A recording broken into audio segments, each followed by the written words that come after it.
అందరూ బాగున్నారా? ఈరోజు మీకు ఎండుమిర్చి అవి ద్వారగా వేసుకోవాలి. చూసారా, బాగా వేగిపోయే ఎండుమిర్చి, కరివేపాకు, కొత్తిమీర, పుదీనా అన్ని ముందుగానే ఇంట్లో సన్న మంట కింద బాగా పచ్చి వాసన పోయేదాకా వేయించుకోవాలా. చూడండి, ఇలా చేసి పెడితే ఈ పచ్చడి ఇడ్లీలోకైనా, దోశలోకైనా, రైస్లోకైనా చాలా బాగుంటుంది. పిల్లలు తెలియకుండానే తిని. చూసారా, బాగా వాడిపోతుంది ఆకు, బాగా వేడిపోతుంది.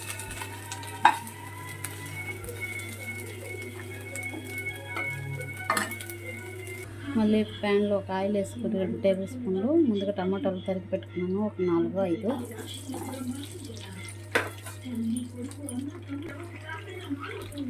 టమాటాలు పేస్ట్ వేసుకుంటే తొందరగా ఉడికిపోతాయి టమాటాలు. ఇట్లా కొంచెం చింతపండు,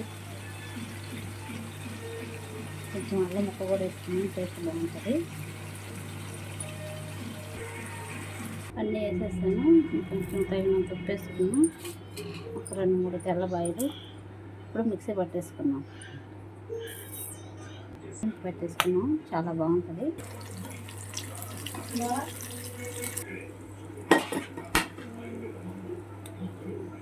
కలిపి వేస్తే చాలా బాగుంటుంది. చూడండి, మీరు కూడా ఒకసారి ట్రై చేయండి. ఎలా ఉందో కామెంట్ పెట్టండి. Please subscribe.